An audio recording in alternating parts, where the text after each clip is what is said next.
So let's see the next problem. Tan inverse x plus tan inverse y equals 4 pi by 5. Then cot inverse x plus cot inverse y equals to what? So if we know the property, we can easily substitute and find the answer. We know that tan inverse x plus cot inverse x equals pi by 2. So let's replace these with respect to cot. So it will be pi by 2 minus cot inverse x plus pi by 2 minus cot inverse y equals 4 pi by 2. So in place of tan inverse x, I can write pi by 2 minus cot inverse x. Clear? Similarly, tan inverse y will be pi by 2 minus cot inverse y. Now pi by 2 plus pi by 2 is what? This is plus pi by 2, this is also plus pi by 2. So if we add both, this is pi. Okay, so minus cot inverse x, and this is also minus cot inverse. Minus cot inverse y will be equal to 4 pi by 2. So when we add these two, it will be plus pi, right? So when it moves to the other side, it will be minus pi. Clear? Now take the negative outside.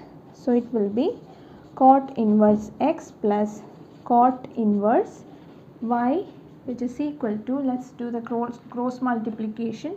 So 4 pi minus 2 pi by 2. It will be 4 minus 2, that is 2. So it will be,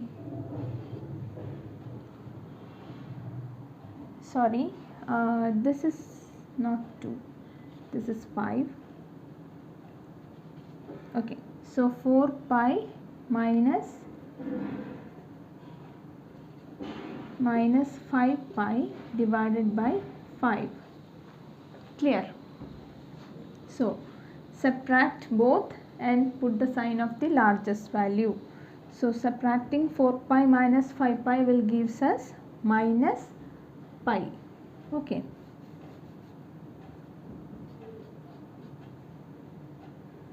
Now take this negative sign to the other side. So cot inverse x plus cot inverse y will be minus of minus pi by 5. That will be pi by 5. So our value for cot inverse x plus cot inverse y is pi by 5.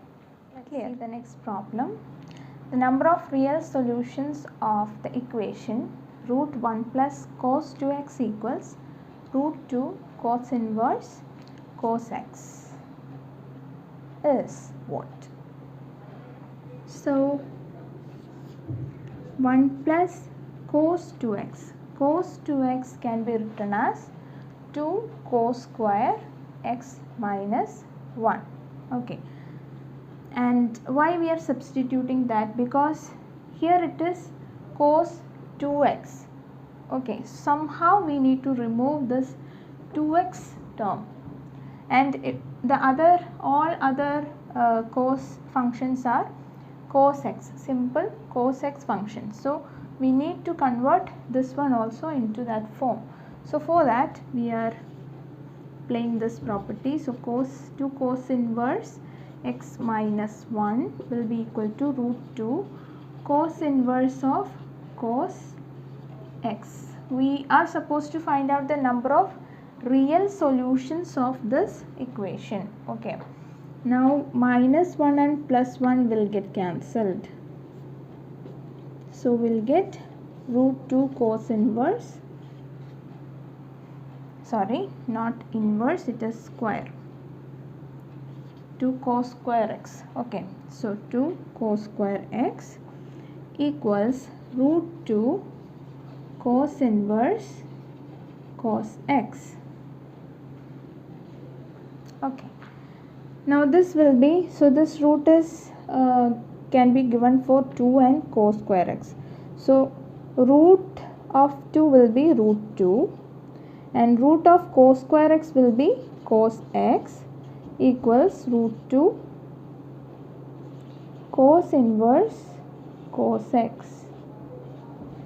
Now this root 2 can be taken to the side, right? Here it is multiplication. Root 2 and cos x is multiplied. So when it moves to the other side, it will be turned as division. Okay.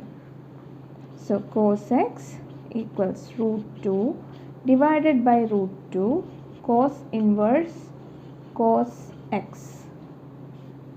So these two will get cancelled. Now what is cos inverse of cos x? That will be x. We have a property. So when you look into your formula book, you can see this property. So cos x will be, this value is cos inverse of cos x will gives us x. So cos x will be x. Our ultimate answer will be, there is no real solutions are possible. Why? Because when we give any value for x, should we get the same answer when we take the cos x value? No. Suppose cos pi, will it gives us pi as the answer? No, definitely. Cos pi by 2, is it same as pi by 2? No, these are not same. So definitely cos x equals x is that cannot exist, so that there is no real solutions exist for this equation. That is our answer. Clear? So just keep in mind, if you stop the answer from here, what will happen? You will lose the mark. You need to give the justification why, what is the conclusion that you are getting from this answer. Okay, so then only our answer will be complete. Clear?